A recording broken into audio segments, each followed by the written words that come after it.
大家早上好. Good morning. Thanks for getting here for the early session. A couple of what we call housekeeping procedural items. The poster voting, don't forget, you only have 3 hours left to put your stickers on your favorite posters before we tally up the results at noon. So please don't waste your vote. Last chance to see the posters, that'll be shut down at noon. And then, of course, we have the final session this afternoon, which I hope you'll all attend. First for coaching, and then second for something we've never tried at WAITRO. We're going to have 1-minute pitch sessions for investment in these top projects. 2 more items. If you didn't get a chance to see the Jiangsu Provincial Exhibition on Technology downstairs on the ground floor, we will run another set of tours at 12:45, meet on the G floor. There's a lot of content in there about the great technology that's been coming out of Jitri, Nice, and Jiangsu province and the whole Yangtze Delta region. And the final thing is we have the banquet this evening. We will gather at 5:20 in front of the building because the banquet's not here. It's in a nice place not too far away, but you got to get on a bus. So at 5:20, be in front of the building. We'll load you up on the bus and take you for some very nice Chinese food and also some cultural entertainment and a few other interesting events. Well, that's the housekeeping, but I have to say the best part of this job is getting to meet and interact with, and most importantly, to be honest, to learn from some people that I can only describe as very high quality. And it's my honor and pleasure to introduce one of those people this morning for the panel discussion to moderate, and that is Deodat Maharaj, who is the Managing Director of the United Nations Technology Bank for Least Developed Countries. I met him this summer in Istanbul, I believe, right, when we first met. And I proposed this panel at the summit, and to be honest, I was a little bit surprised when he said, okay, and actually helped organize it. It's a huge privilege. Mr. Maharaj has more than 25 years' experience. He previously served as Executive Director of the Caribbean Export Development Agency based in Barbados, and he was tasked with strengthening Caribbean business for international trade and steering investments into the region. And in that role, he spearheaded efforts to transform Caribbean business with a focus on innovation, digitalization, and technology. On the investment side, his sustained focus was on getting investments into the Caribbean that can also help drive innovation and the green economy transition. And he was previously Deputy Secretary General of the 56-nation Commonwealth and custodian of the Commonwealth Fund for Technical Cooperation.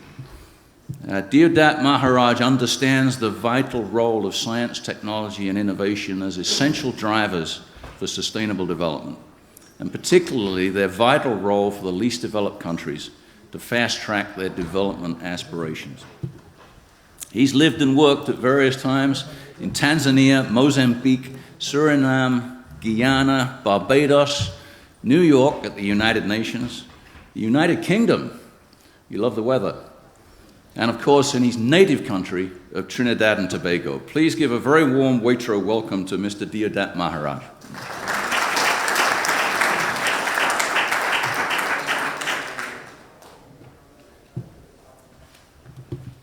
Thank you so very much, Secretary General Paul. I can state with conviction I don't deserve that introduction, but thanks nonetheless. I would just like to welcome my distinguished panelists, and we want to hear more from them than myself. Professor Hasan Mandal, President of WAITRO, Chairman of the Governing Council of the UN Technology Bank, Rector of the Istanbul Technical University. Welcome, Professor Mandal. We also have with us representing the Global South, and it is rare to have a panel with 2 nationals from Trinidad and Tobago on this panel, so I'm delighted that we have with us this morning Hans-Erich Schulz. Eric, please.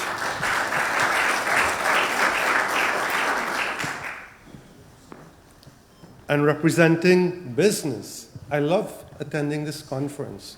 There's a big focus on innovation and technology and transitioning it to business and business opportunities. And I listened to Professor Liu and the president of G3 with such deep interest. I actually took notes about his data, and I very much value that vision of using technology and innovation and research to create business opportunities, and I add, to create opportunities and livelihoods for people, because that's why we are all here. We would also like to get, from the representing business, Jean-Marc Champagne. Jean-Marc, please.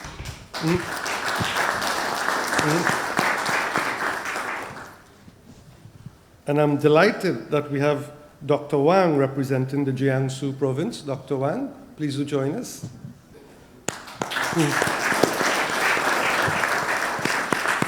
And Dr. Wang is the Director General of the Committee of Science and Technology, Jiangsu province.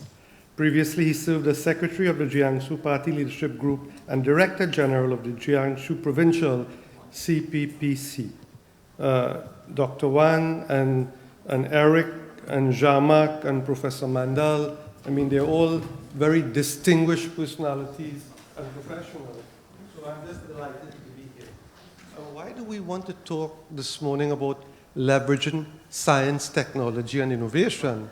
Because we have seen from the president of G3's presentation yesterday and others that it can make a big difference where it matters, on the ground and in the lives of people. This country, like no other, has taken 500 million people out of poverty in one generation.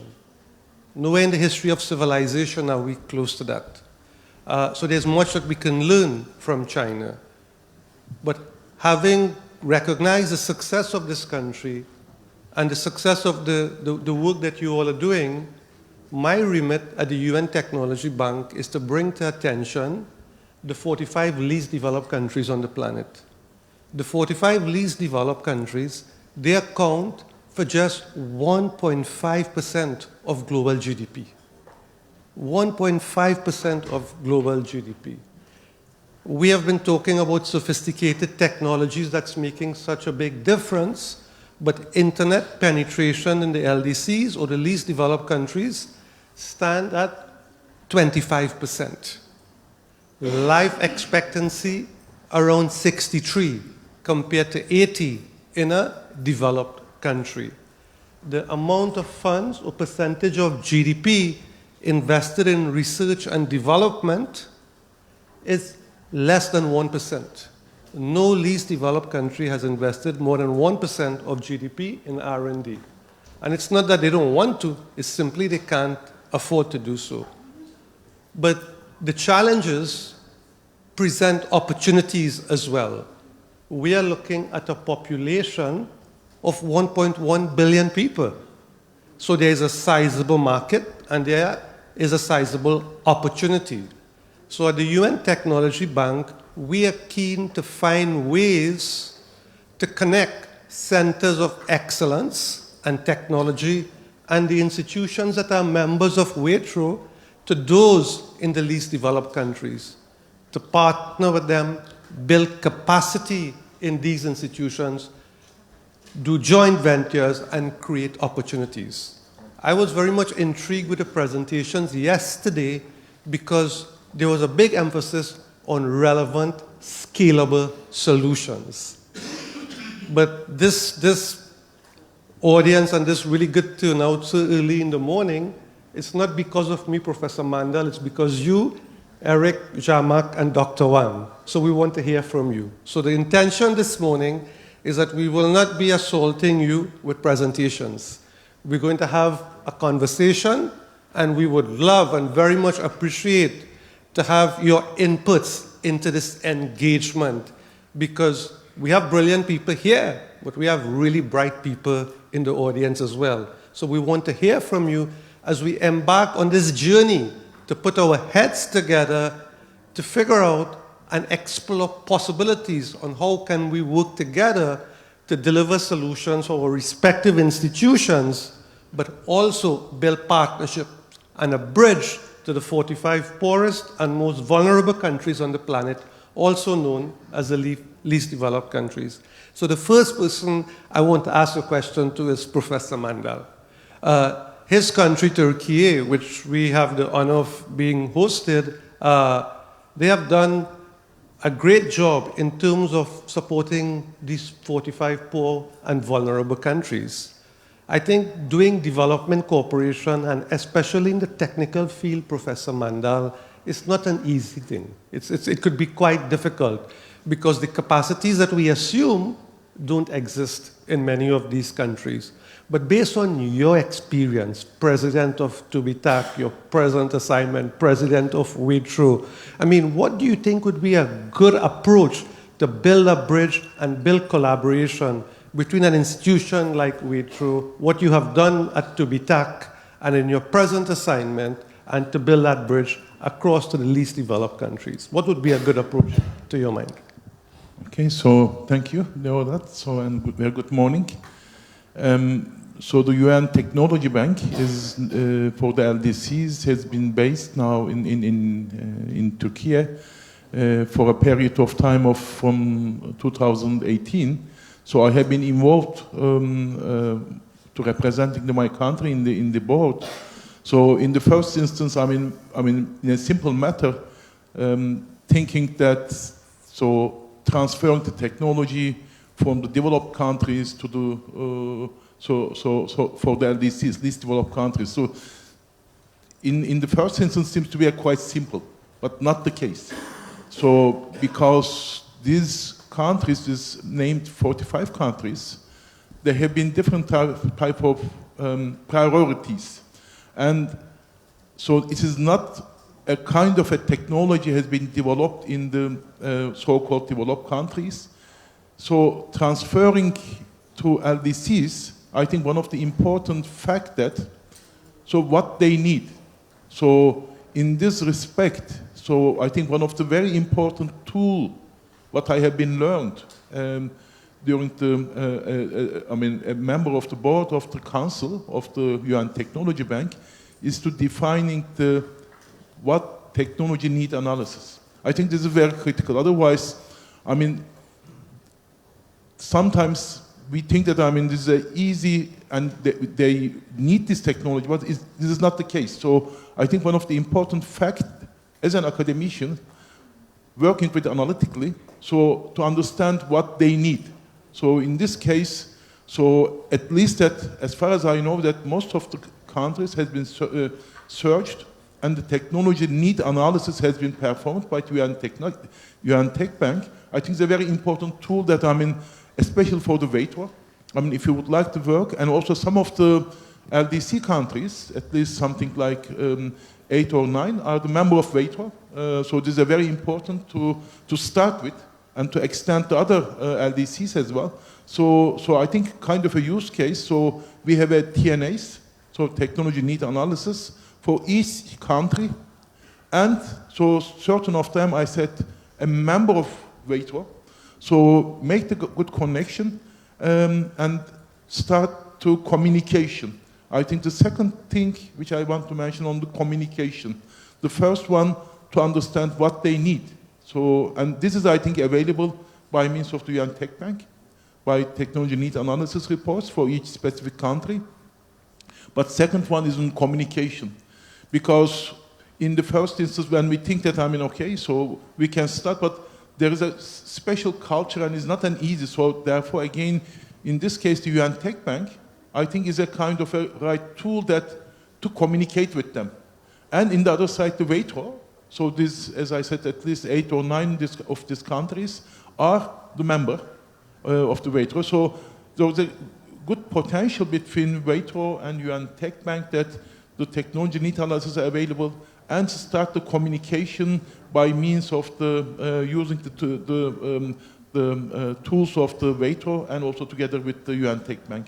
Maybe I think at this point that I would like to emphasize on these 2 points. Yeah. So to understand what they need and also make the right communication between the respective country and the WAITRO and the UN Tech Bank. So I mean, the UN Tech Bank and WAITRO, I think, is a very good, closely partnership in this respect.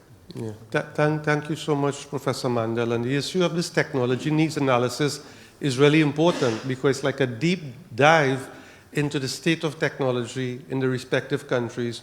Where are the gaps and which are the precise areas, if you intervene or apply solutions, you can have the maximum possible impact, because a least developed country, like any other country, the needs are infinite. So the issues of prioritization. So you're absolutely right, Professor Mandal. And continuing along this theme, I mean, I'm quite excited that we have you here, Dr. Wang. We heard yesterday about what has happened in this part of China in terms of results and in terms of technology and innovation and R&D. So can you tell us, Dr. Wang, how do you believe these least developed countries and the institutions in these countries can learn from the experience of China and what you have done to build a really vibrant innovation ecosystem that is both sustainable and delivering results? What are some of the key lessons you think these countries can learn from your experience? Thank you, Mr. Maharaj. Good morning, everybody. First, I'd like to tell all of you, Jiangsu was once one of least developed regions. According to the data of World Bank, in 1978, the per capita GDP in Jiangsu was only $174. At the same level at the 129th country among the 134 countries and regions announced by World Bank. Mm-hmm. In 2023, it has exceeded the $21,000, and it at the same level at the 50th country among the 189 countries and regions. So this is a very short story, but for me, it's my personal witness history, and I participate in the formulation and the implementation of STI policies in past 30 years. So I can tell you that the main reason such a great changes is that we continue to learn from our partner. Here are some examples. In 1990s, we learned from Singapore to build up high-tech parks. And last year, Jiangsu has 18 national and 32 provincial high-tech parks. All these high-tech parks, it occupied only 3% of total land here in Jiangsu. But it contributes 60% of R&D investment, 70% of high-tech industry output, and 80% of high-tech startup enterprise in Jiangsu. Another example is we learned from Japan how to increase investment in STI. Last year, the total R&D expenditure is 400 billion RMB. It accounts for more than 3% of GDP. Yeah. It's quite high. for a region in China. As I know, the average level of OECD countries is around 2.3 or 2.4. In past 10 years, the annual growth rate of our R&D expenditure is 17%. Yeah. And the valid pattern, innovation pattern, increase rate, average increase rate is over 30%.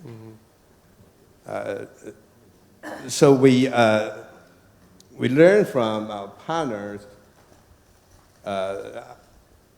and what we learned played very important role in the development of Jiangsu in terms of economics and also STI. In past 40 years, the annual growth rate of Jiangsu is 13%. It's very high in such a long period of time. The key contribution to the growth is what we call total factor productivity. That's a contribution of STI to the growth of economy.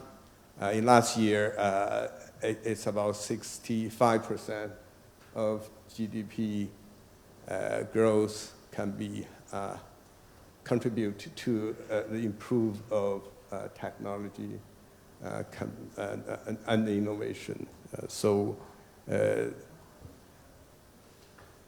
this story of Jiangsu, I think, can happen everywhere. Especially, I just mentioned at the beginning, the average income in Jiangsu, just less than $200 US.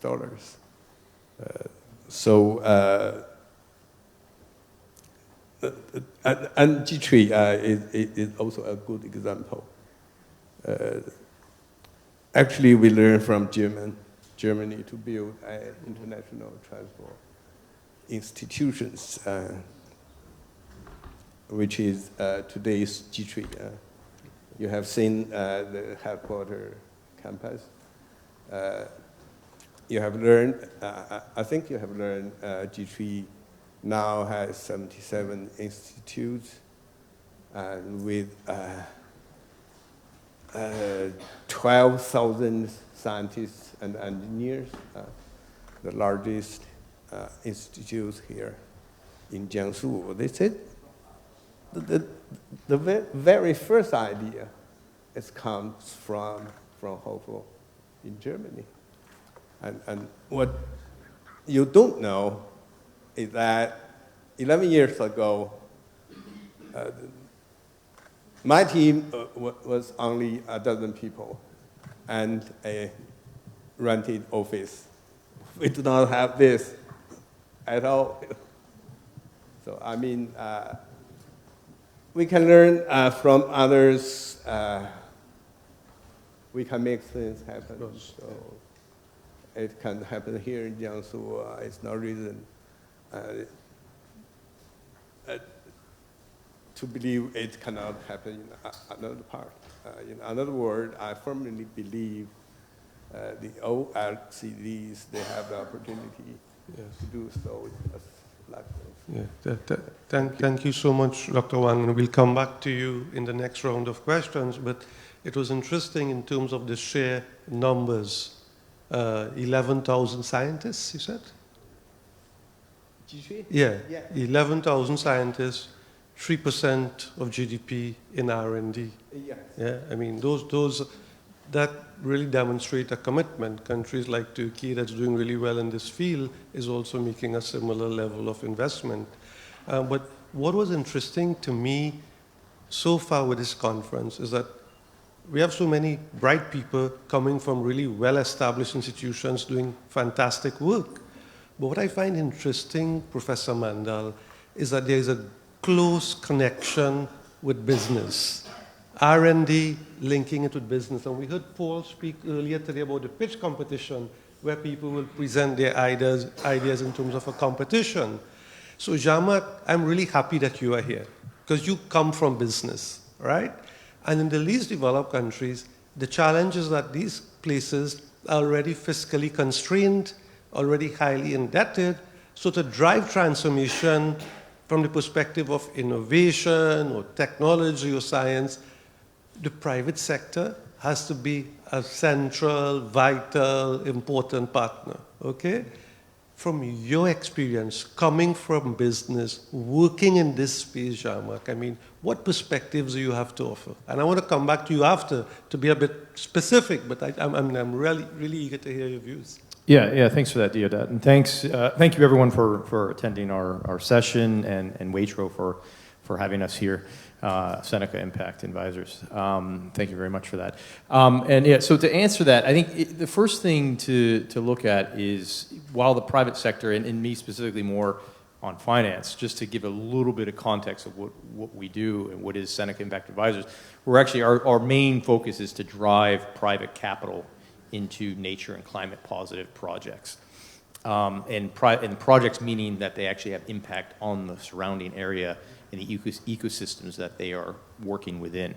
But to answer your question, Deodat, in order to make the private sector thrive, though, you actually have to have the right government policies in place as well. Because if you don't have that, then the private sector is going to be, as you would say, treading water and not making a lot of progress. So a lot of these countries do have the right things in place now, and we are making progress in that space. An example, though, of what, I guess you can say maybe the policies aren't fully in place, but we're trying to influence, is if we take Laos PDR, Laos, where we do a lot of work. We do work in, I guess, the LDC countries that you want to talk about, or that we want to talk about. We do work in Cambodia, a little bit in Myanmar, and quite a bit in Laos. And in Laos, we started off with, actually, WWF, the Worldwide Fund for Nature, came to us asking, how can we influence Lao PDR to get their economy off of the high dependency of hydropower? Now, while hydropower, everyone might think that's, it's good in terms of renewable energy, it's, climate neutral. There's a big downside to hydropower, is that it actually impacts heavily on biodiversity and the ecological systems downstream from it. They cause a lot of damage. So, but with that said, the Lao economy is very dependent on hydropower. Most of their GDP is dependent on that, and their export revenue that they bring in is dependent on that, because they sell a lot of the hydropower to the neighboring countries as opposed to using it internally. So WWF came to us, how can we get them off of the dependency of hydropower and start to push this forward, an agenda of alternatives. And so we looked at many different areas within Lao and what they can do. So we looked at different industries, and one that we came up with that had there's a strong potential for is coffee. The whole southern part of Laos is highly dependent on coffee, and they're a big coffee growing country. Actually, it's not as well known as some of the real big ones, but they produce really high quality coffee. So we have recommended that, in order to start to sort of diversify income and also get export revenue, it's important to look at coffee. And a lot of that is very private sector driven, from smallholder farmers to actually collectives and co-ops that then sell coffee overseas. So we've come up with multiple ways to try to enhance that. Now, the big issue we've had with coffee and with Lao and how they do it is what they've done traditionally, even the private sector, and this is where we see the big potential in Laos, is that they've always exported the green bean around. So, for example, they would export it to China. China would then take it and they would do enhancements to the product, such as roasting it and selling it, and make 10 times the price, right? Well, Lao can do that themselves, and they don't do that. So they're a big export country, but they don't do a lot of value add. So we think we can add, or recommend to add, a lot to their value chain by increasing the actual value of the products that they produce. So these are the kind of things that we can do with these countries, and they have this potential to do it. Because right now, I think it's probably not the right thing to say, but the bar is low, and there's a lot of low-hanging fruit that we can actually capitalize on to jump a country like Laos up a few levels in terms of what they produce. Yeah. No, Jean-Marc, that's really super interesting because you mentioned coffee, but what the data will show, right, is that less than 5 cents for every dollar spent on a cup of coffee in Europe or the US goes to the farmer. Less than 5%. Value addition takes place lower down the chain. So the approach, I think, is a really sensible one, and it dovetails nicely into to my compatriot Hans-Erich Schulz, because he's at CARIRI, which Hans-Erich can speak about that more than myself, but I come from the Caribbean as well, and we heard you, Dr. Wang, and we've heard Professor Mandal and others as well. In the Caribbean, we don't have the scale individually because the countries are so small. So Hans-Erich is in a really unique position to share with us and to tell us, how does this model work, Hans-Erich? CARIRI as an institution responsible for R&D, dealing with all these complicated jurisdictions and whatever other issues you have to deal with. You look pretty calm to deal with so many jurisdictions. But, tell us a bit about this model that CARIRI has and how it can work in other regions which are resource constrained. Many of them are also small, like those in the Caribbean. Well, hello, good morning, and thank you for having me. Yeah. I appreciate it. As Mr. Maharaj indicated, CARIRI, Caribbean Industrial Research Institute, we cover both Trinidad and Tobago and the Caribbean region in terms of research, development, innovation, entrepreneurship development, and such. And generally, as he said, it's small territories. So right away, you're at a disadvantage for scale in terms of some markets and so on. What we have found from our experience is that starting at the lower end, simple things like certifications and standards differ among the different territories. So for instance, CARIRI, because of our experience, when we have small and medium enterprises who want to export throughout the Caribbean, we are familiar with all the standards for all the Caribbean islands. But of course, that increases the threshold of entry, because now there's an extra cost for labeling, for packaging, for testing, and things like that.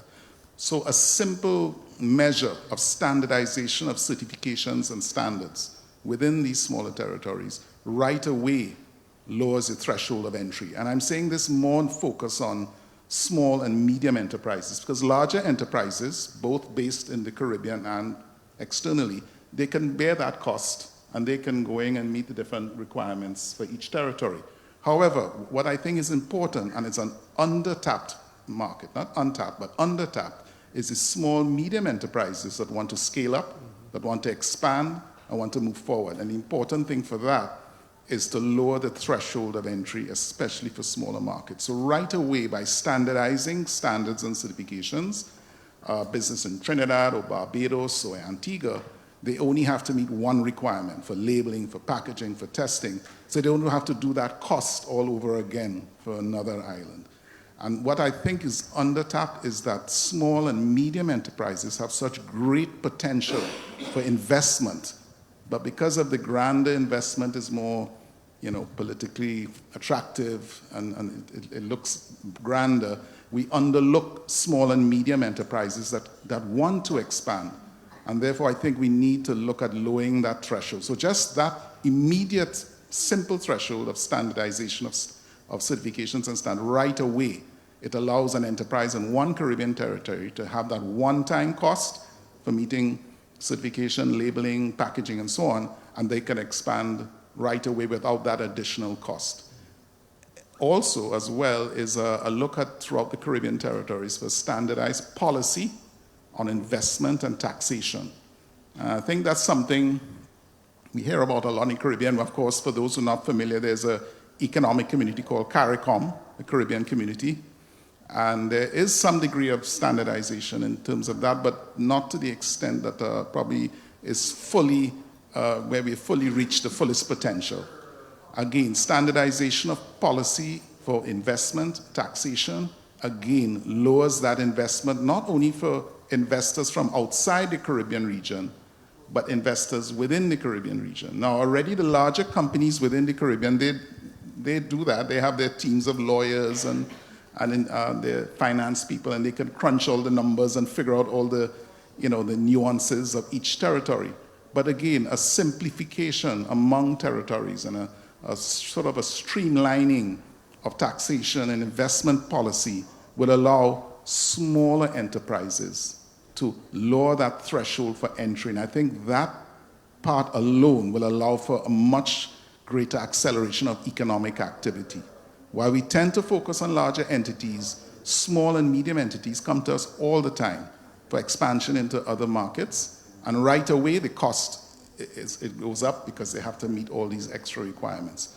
So again, simple standardization right away, that's an easy, well, I should say easy, but it's a straightforward fix that then you can then see for further expansion.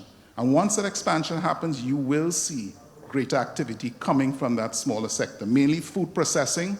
We have a lot of people in Caribbean who grow food and they sell in the local markets and so on. But we help a lot of entities process food where they have it in their homes or in their communities, and we help them scale up. And scaling up has two costs involved. One, scale up of equipment, scale up of how you do the process. The process changes when it goes from small to large because you have to take other things in consideration, temperatures, bacterial content, things like that, what type of machine you use. And also beyond that now, once you've accomplished the production side of it, getting it to market, that's the second hurdle you have to come. And right away, your local market, yes, you know how to package it for your local, but right away, if you only have to do that packaging and labeling and certification once, right away you can package it and export throughout the Caribbean area. So CARIRI has been, again, we are familiar with all the standards for all the Caribbean islands. Indeed, we're familiar with all the standards for Europe and America because we have Caribbean producers that export globally, right? So we make it our business to know all these standards. So our in-house, we can advise on any standardization for environment, labeling and packaging and so on. So it's a lot of potential that has yet to see its fullest. And I think in that regard, CARIRI has added that value because we offer that service at a much subsidized rate for smaller entities and medium-sized entities. Because we believe that once that economic activity accelerates, the state benefits a broader tax base, a broader economic employment opportunities, entrepreneurship development, because smaller people now can enter the market with a lower threshold of entry, and so on. These are very straightforward matters, but yet, of course, when you're dealing with different political entities and different countries, you have other considerations that may not always be so simple. So we understand that as well. But I'm simply saying this is one way to right away accelerate economic activity and tap into smaller entities, smaller enterprises, and increase your economic base and taxation base. All governments will benefit from it. But that's what CARIRI is there for, to assist in that regard. It will make our job easier and certainly make the smaller enterprises and companies that want to, and makes their entry point easier as well. No, thank you so much, Hans-Erich, and it nicely complements what Jean-Marc had said earlier. Actually, I'm a bit more familiar with what's happening in Africa. I spent some years serving in Africa, and 33 out of the 45 least developed countries are in Africa.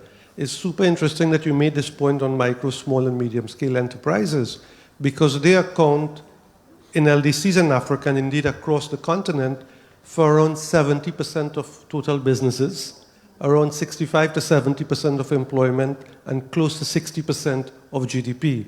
And therefore, if you want to drive transformation, you have to connect the innovation ecosystem with the sector. It is absolutely critical. Otherwise, you can't drive transformation. But distinguished ladies and gentlemen, I mean, we have a really good panel. They stuck to time. They're quite focused. And we're doing really well in terms of time. Thanks to the distinguished panel. Do we have a question or a comment to any member of the panel before I go to the second round of questions?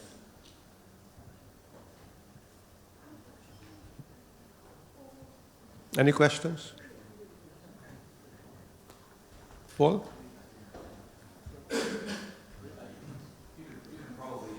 Clearly. Yeah.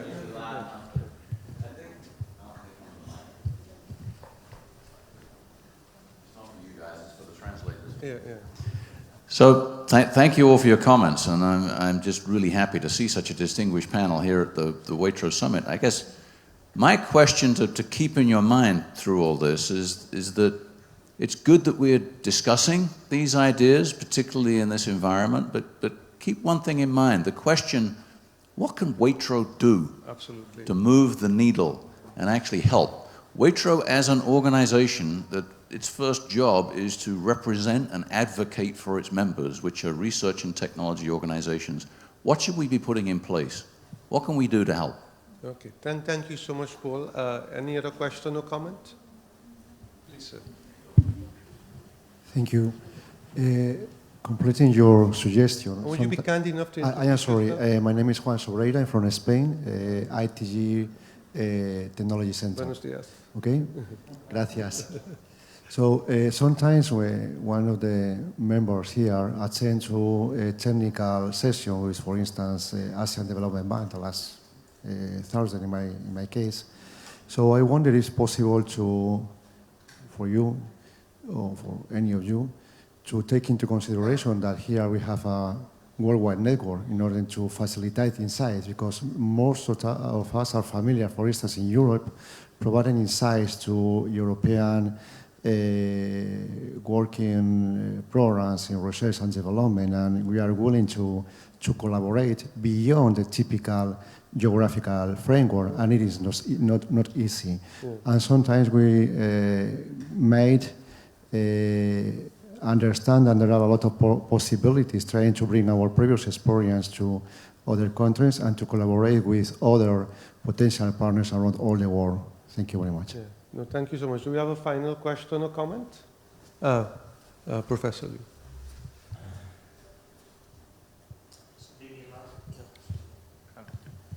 Maybe not the question, but some kind of comments. Yeah.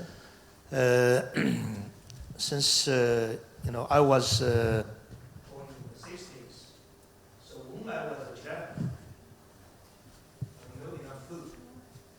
So my dream, when I grew up, the job either to sell the meat or sell the rice, to be a salesman, and then I can have enough meat or rice at least. But from more than 40 or 45 years development after the Cultural Revolution in China, I can see we are experiencing the 3 stages of the development. The first stage, we have enough food. How? We just distribute the land to each farmer family.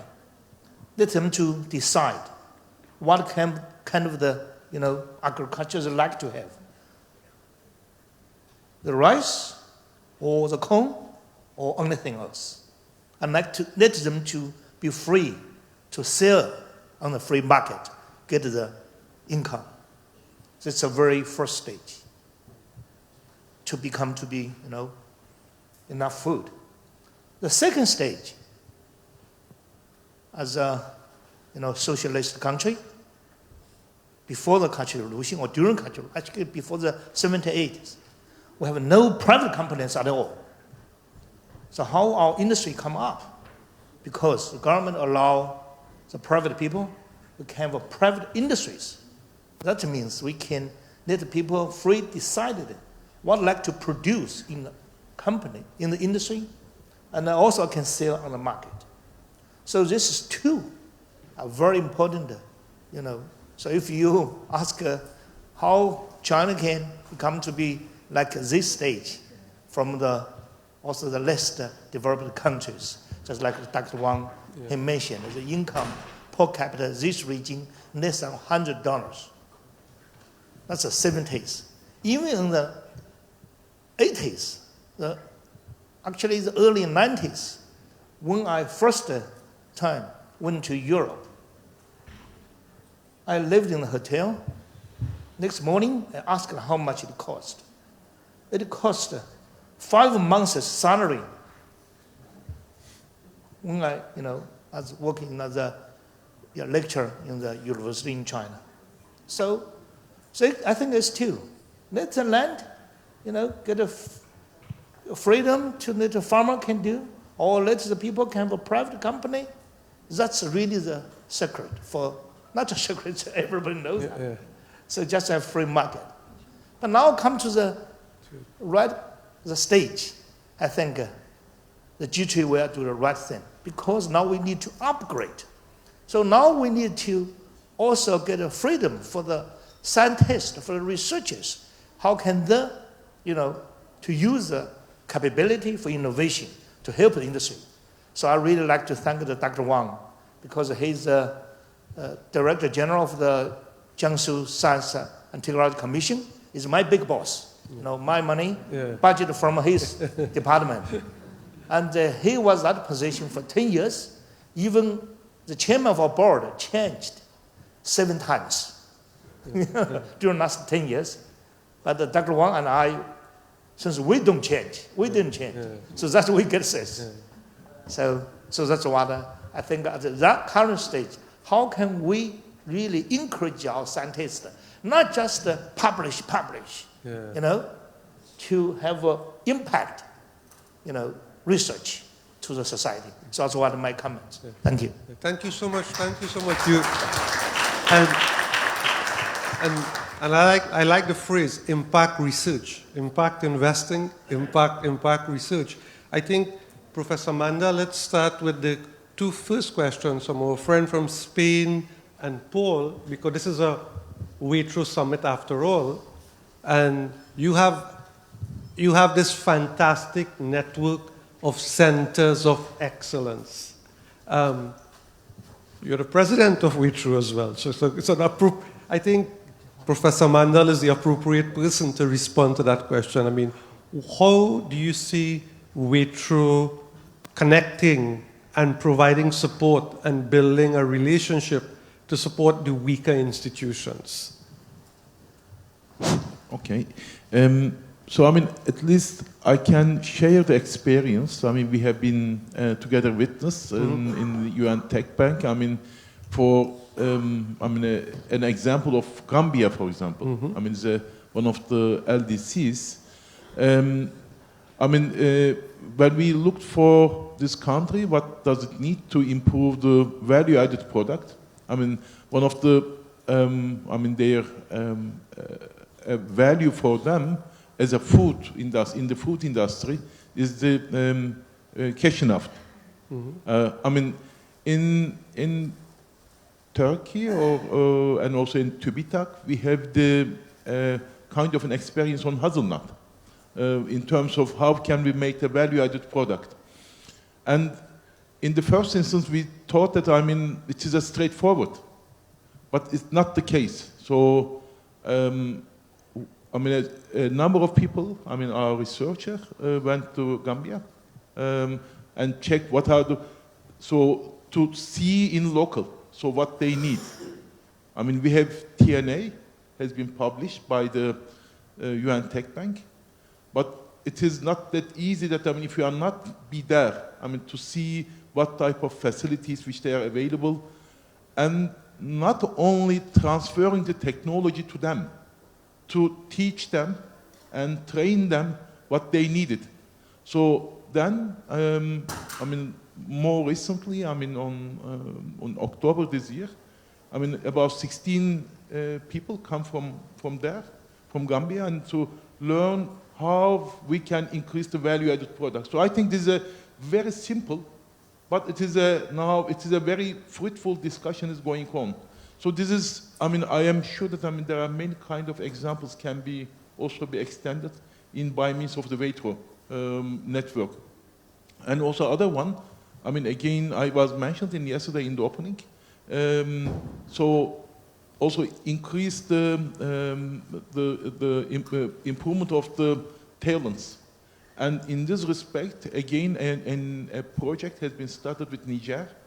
I mean, so to create a technology maker labs there, because there is a very young population.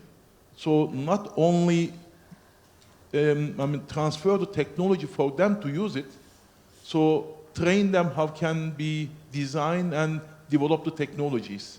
And in this respect, so there's a maker lab has been formed again by UN Technology Bank. So I mean, I can give some more other examples. So in this respect, especially starting with there's 9 members of countries who are already member of the WAITRO. Check with get the right information also from the technology need analysis from UN Tech Bank, and also using the capacity of our partner members of WAITRO exist there, and to get the type of technology, not only transferring there, so train them in somehow what I have been explained. So I think this is working at this form between TÜBİTAK and the respective countries. Of course, the great help in terms of communication, because as I said, that the communication, I think, very important critical fact in this type of countries. So I am sure that we will give more examples, maybe a kind of a special session in future again with UN Tech Bank in the upcoming WAITRO events. Yeah, no, thank you so much, Professor Mandal, with respect to being specific as well, because in terms of agriculture and LDCs in Africa, the data state that 30% of agricultural produce, already produced, is lost after harvest. In the cashew nut sector in the Gambia, it's 40%. 40% of cashew nuts produced is lost post-harvest, problems with storage, transportation, packaging, etc. So this project to reduce post-harvest loss is something very specific, very concrete.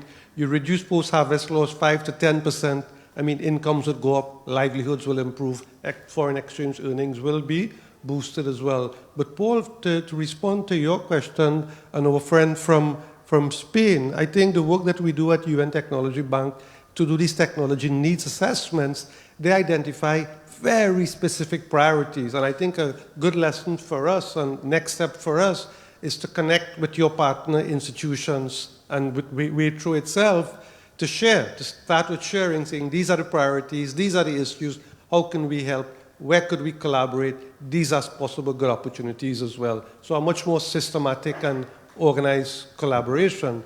But we spoke about cashew nuts and agriculture as well, and I just want to go to Hans-Erich Schulz, right? Because how do we blend technology and agriculture or any other area to add value, Hans-Erich? And what have you been doing in terms of the Caribbean at the industry level to support business in terms of innovation? Right, and that's a good question.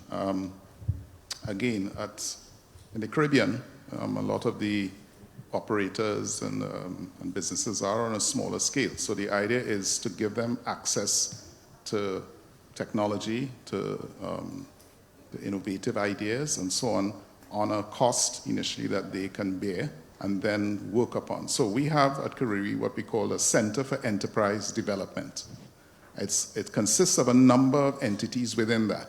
For instance, one of them is our food processing center. And this is unique because we have a lot of, as I mentioned before, agro-processing entities, both small single people businesses, multiple family businesses, and so on.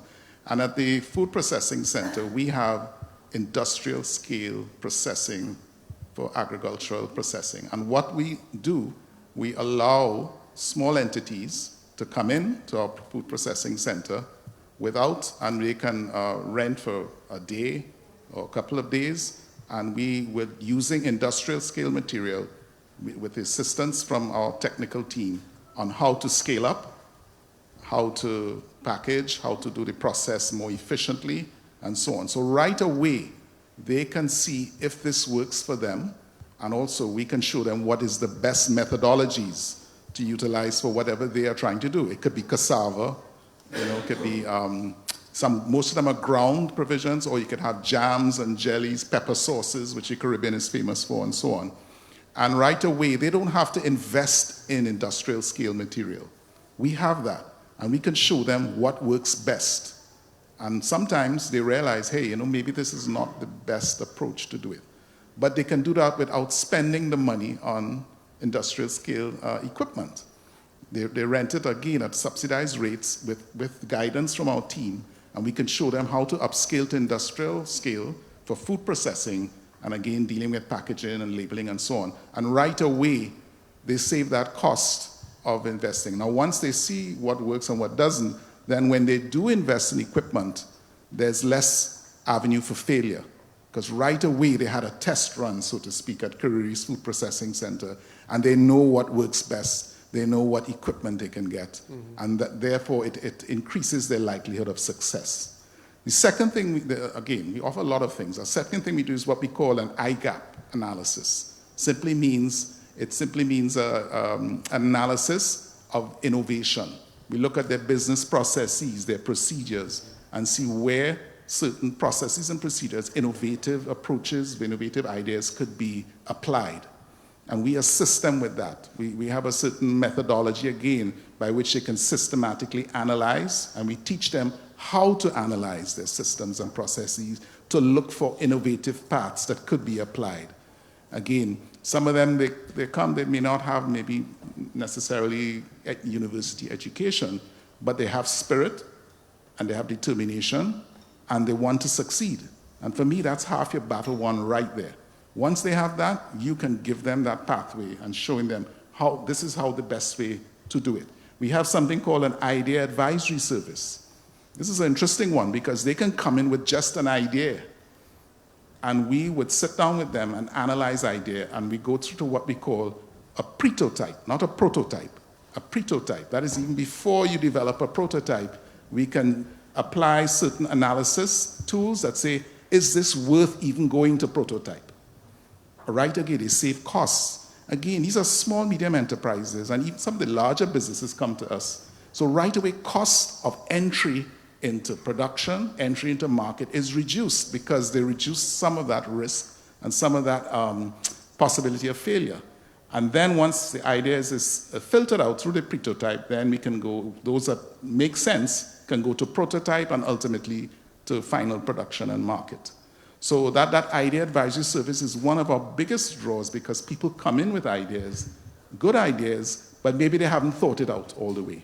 And we sort of filter it out for them. We have a business hatchery service, again, showing small businesses how to scale up. Again, not just food processing, but even manufacturing businesses. We show them how to scale up. Scale up is another challenge for some. They've reached a certain level, they're comfortable, but they want to expand. They want to grow. Scaling up has certain challenges and certain risks and certain differences in the way you do things. So we assist them in scaling up. And again, all this application of knowledge and technical assistance lowers the cost of when they finally apply that information and knowledge, and lowers the risk, ultimately, of failure. And one of the other things, we do a lot, but I wouldn't go through all of them, but one of the other things we do, we have a DIA, simply called the Democratization of Innovation in the Americas, which is a grant funded by the Trust for the Americas, where we take at-risk youth between 18 and 35, and we have them in programs to teach them about, yes, business and how to successfully do business and simple accounting and so on, but also about discipline. And how to structure your life even, Some of them are young people that come from challenging backgrounds. It's not their fault that they're born into such a circumstance. But that program, exactly as it says, democratization of innovation in the Americas. It's democratizing innovation. Innovation should be available and applicable to all, regardless of where they started off in life. And that program seeks to apply that to those who may not have those opportunities. And that's a wonderful program. It's one of our successful ones. And finally, I'll do a last one. We have a program every July, August in the summer vacation called Innovation Nation Program. It applies to children, school children 10 to 18 years old. And again, we have different areas in coding, in climate action, solar installation, business application, entrepreneurship, and so on. And we train them. It is by remote. This year we did 3,600 students in Trinidad and Tobago.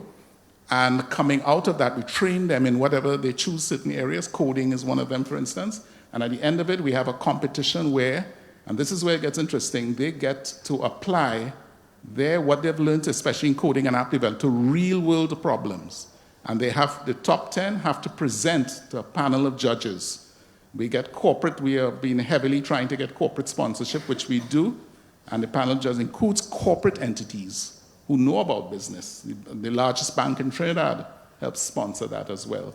And they present it to say, this is my solution to a real-world problem. And the top prize, they get a starter bank account with 5,000 TT dollars, excuse me, and so on. So again, the thing is that everything we do in innovation should not be exclusive. Innovation should apply to all. And entities in the Caribbean, under which CARIRI serves, seeks to do that. Innovation should be available, and not all people may know where to begin.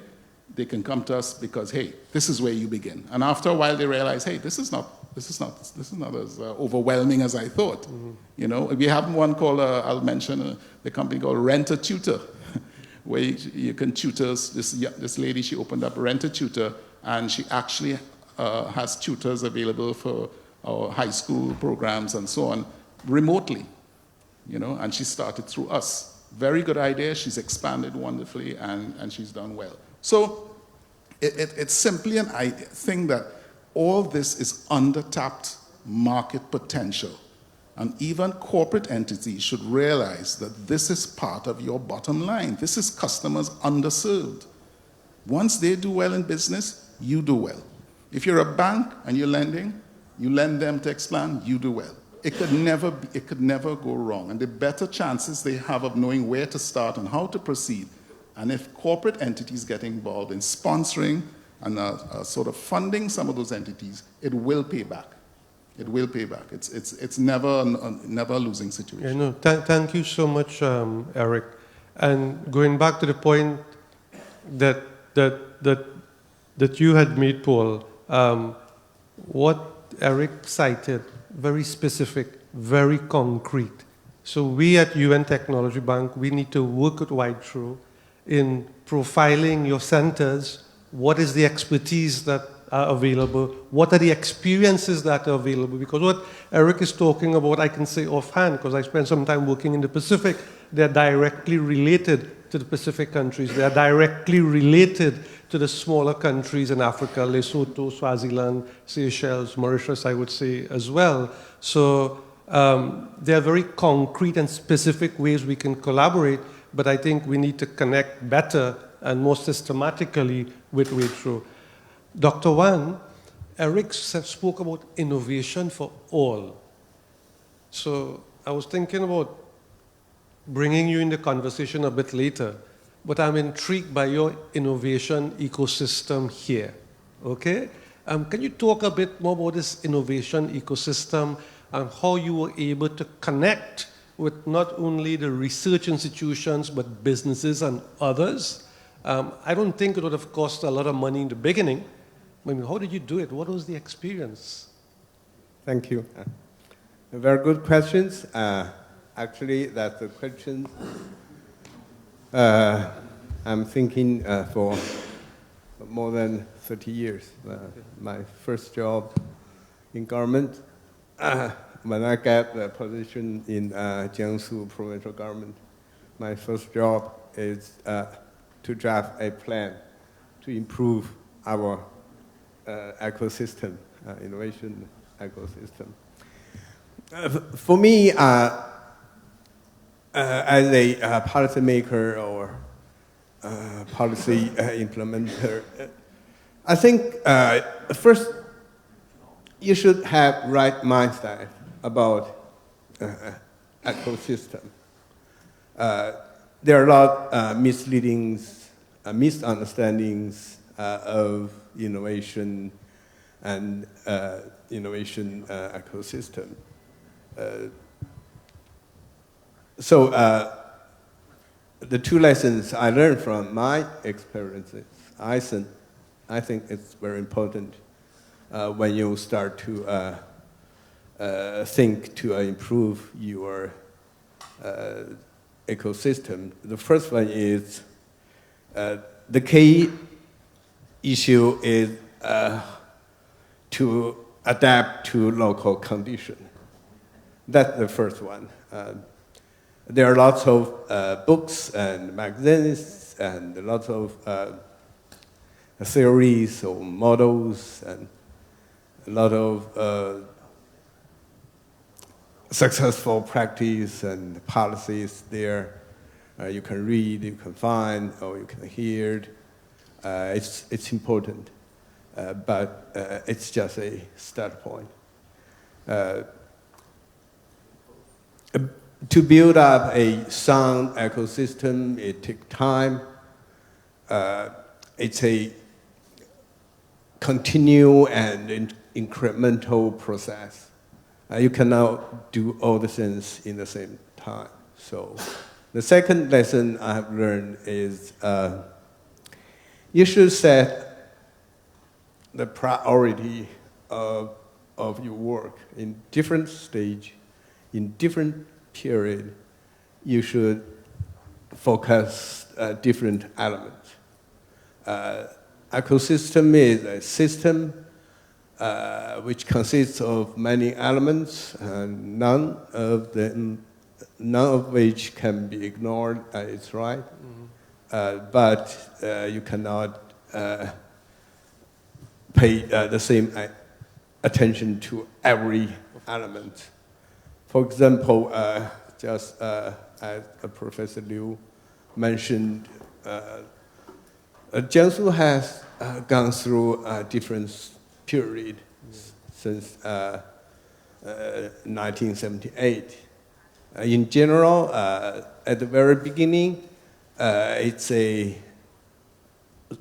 period of industrialization. In that time, first we should increase the yield of rice so we can track more farmers to go to the factory. But in that time, the first generation of private companies here in Jiangsu, the owners are farmers, construction workers, or street vendors. They never ran a company before, so all the workers are farmers, or their relatives, their neighbors. So in that time, they lack skilled engineer. So in that time, we focus on the talent mobility. We have a specific word in that time. It's called Sunday engineer. That means at every weekend, those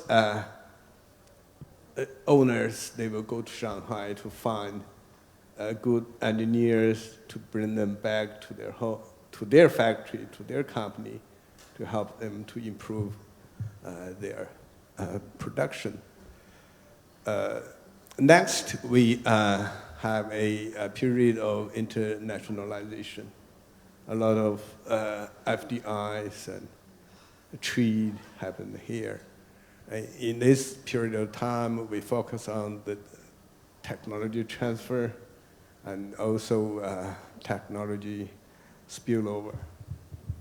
One lesson I learned, how much what can you learn is not depend how much the leading company have.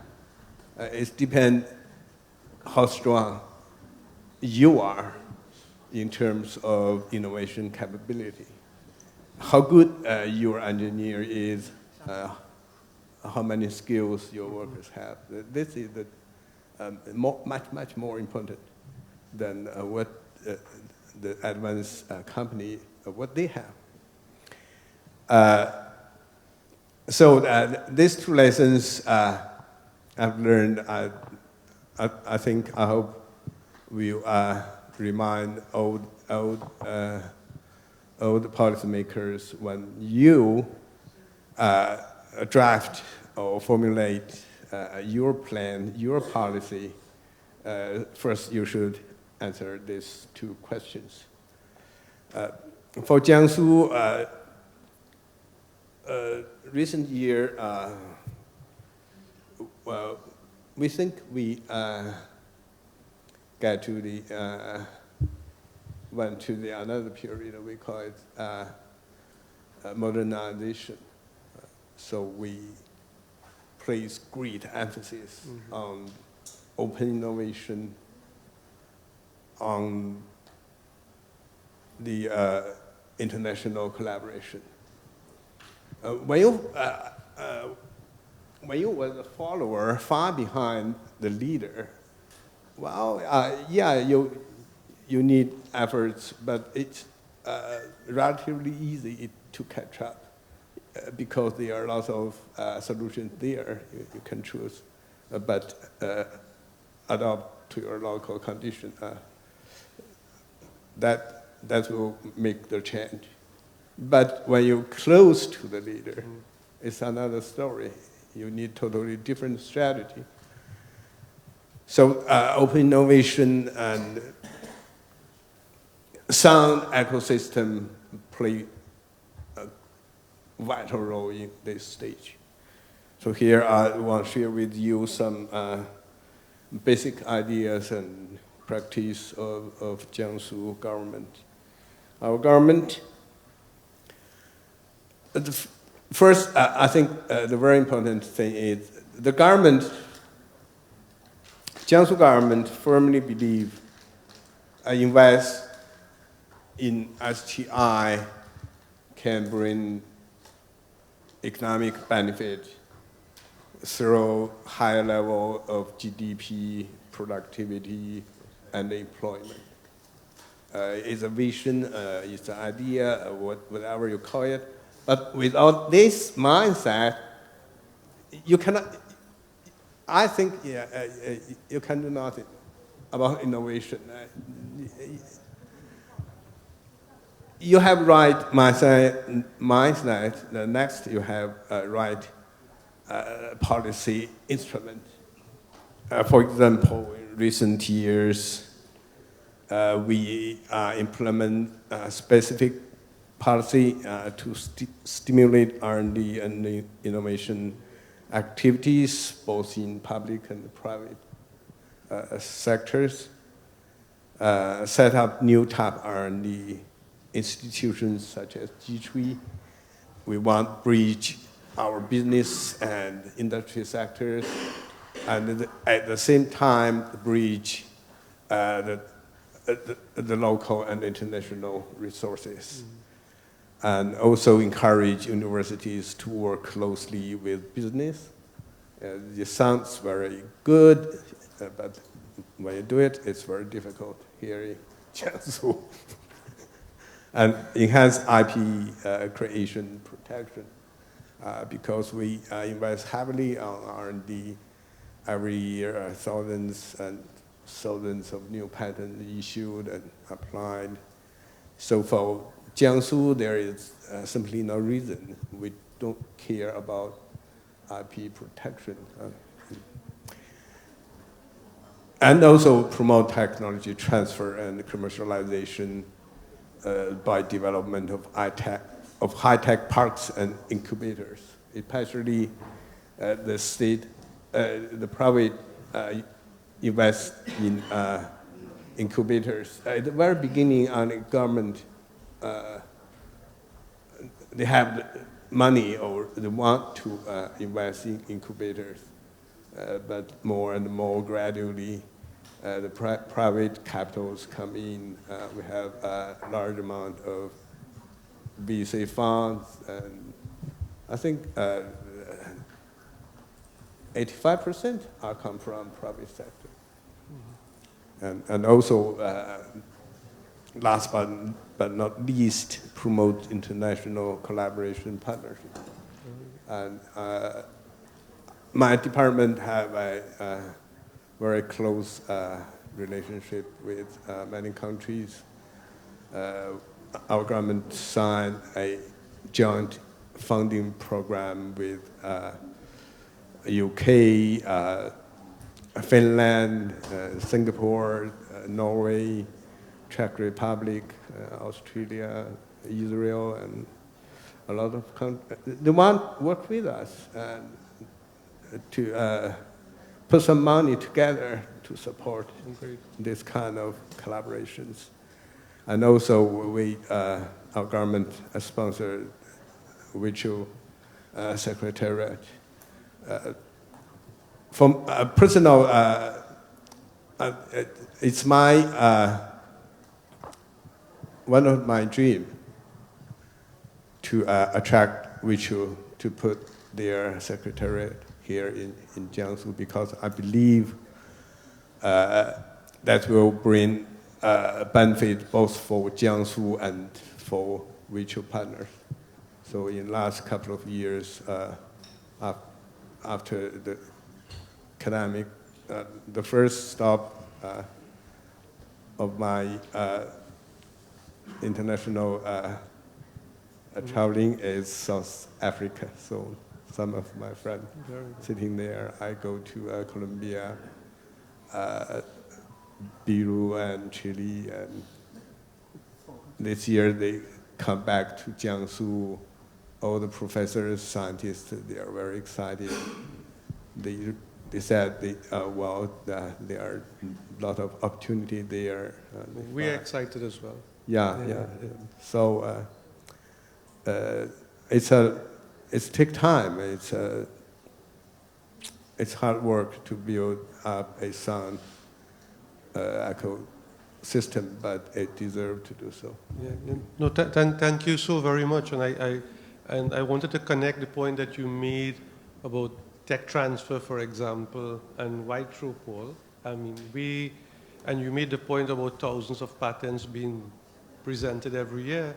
The data for the least developed countries in 2020, the total amount of patents proposed by 45 countries amounted to 1,157.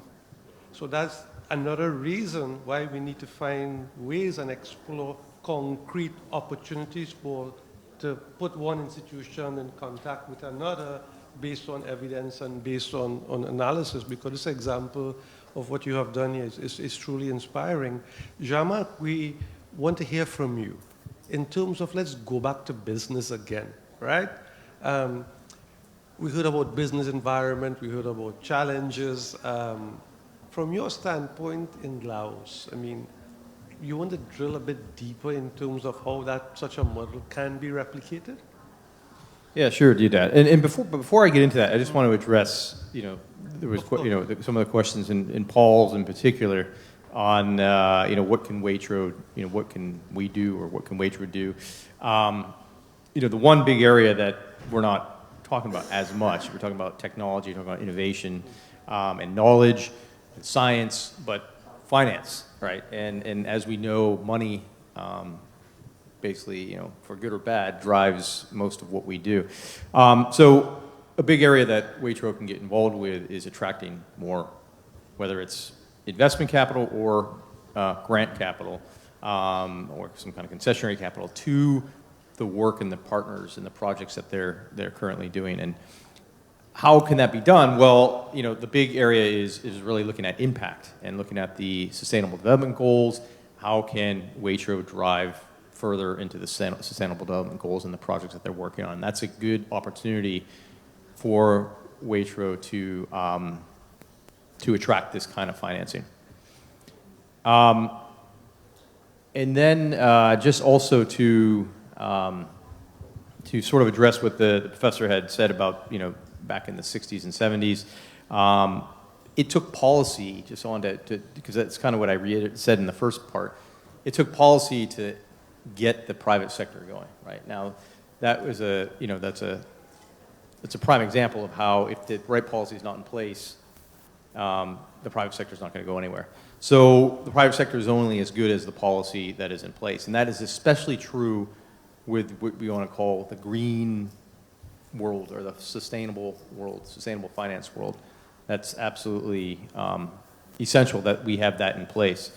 And then to talk about, we had mentioned, and I just want to also bring this up, we had mentioned points of wastage, and you talked about different industries and where, you know, the food and things that are produced, doesn't even get to the end customer, right? So there's a lot of areas that you can capture on that. One thing that we're doing in Laos actually is separate from our coffee project, but we're developing and working on projects that utilize food waste, right? Because we have about 40, depends on where you are, 40 to 60% of food is completely wasted before it even gets to the, you know, to the end user, right? So we can look at things like black soldier fly, right? And how that can work on capitalizing on food waste, right? So you have that black soldier fly, it feeds on the waste, the larvae, and then you can use it for animal feed. You can use it for, whether in the live form or in dried pellet form. You can use it for protein enhancers. You can use it for the cosmetic industry, pharmaceuticals. So there's many things that you can do to capitalize on waste. And that's something we think is absolutely essential for, you know, LDC countries like Laos, for example, because of that waste, because they don't have cold chain in place. They don't have things that preserve the food and keep it from getting wasted. So we want to implement things like that in countries like Laos. But just to go into, you know, and one other thing just to address, just on when Hans-Erich was talking about what his organization does, we are also not just driving capital, but we're trying to, and not only scaling companies, but we're also looking at them, and we realize that at their current stage, they're not investable. We need to help them get to that point, and that's what we are also doing, but we do it for companies that are really only focused on, you know, the environment or enhancing, or which we say nature and climate positive. But to drill down into the particular project, in what one of our, I guess you can say, our key projects in Laos is looking at coffee, sustainably grown coffee. In this case, coffee typically is in Laos, and the majority of it is grown in the southern region of Laos, in Champasak, in the province. But this particular project is in the northern part of Laos, actually really close to the Chinese border, in a town or city, I guess, called Luang Namta. And the idea behind that is to empower a lot of the minority villages and work with the farmers. And there's about 75 to 80 households that we're working with to empower them in farming. But the idea behind sustainable coffee is to move away from monoculture, because monoculture, whatever crop you're producing, whether it's coffee, rice, cassava, bananas, that has destroyed the jungles and the forests of these countries, and especially in Laos. When we drove through, we were just there 2 weeks ago, into the mountains, you can see all the deforestation that has happened. Now, what sustainable coffee does is to grow it within what we call canopy-covered or shade-grown coffee. So you grow it under a canopy. So we're actually replanting forests, and we're replanting trees, and we're multi-cropping or polycropping as opposed to monocropping. So you're growing coffee, as actually naturally always has been, but you're growing it under this canopy. So there's huge benefits to that. One, obviously reforestation. Then you also have carbon sequestration. Then you also have less use of pesticides, which is absolutely critical, because pesticides, as we know, it's a huge problem, and especially with groundwater runoff, that's a massive issue. Also, this uses it's less water intensive in order to grow it. So there's a lot of benefits to it. And because it's a premium crop, and we're doing a lot of value add to it beyond just selling the green beans, we're actually roasting it and selling it into Europe. The owner is actually, the business owner is Dutch, and he's been inspired by this whole thing to really work in the northern plateau as opposed to the southern Bolivian plateau to really make this happen. But it's a higher quality product, and it can actually bring in higher prices, and that can actually be translated back down to your 5% going to farmers. As you said, this will actually increase their incomes massively. So that's what we're doing with this particular project, and this is one that we really think if we get the financing right, we get the product, the whole management of the company right and of the project right, we can really have a lot of benefits to not only the planet, but also to humans. Thank you so much. So now we are 2 minutes before 10. So panelists, we are at a delicate juncture. We are separating this wonderful group of people here from their coffee break. So I think what we should do, if you'd kindly indulge me, we give our panelists the opportunity to make a quick final comment. And I will summarize maybe in less than a minute, and then we will bring closure to what has been a fascinating session. So Dr. Wang, shall we start with you? Lesson, perspective, short comment, final piece of advice to us. You have done it. So yeah. Any final words? 1 minute.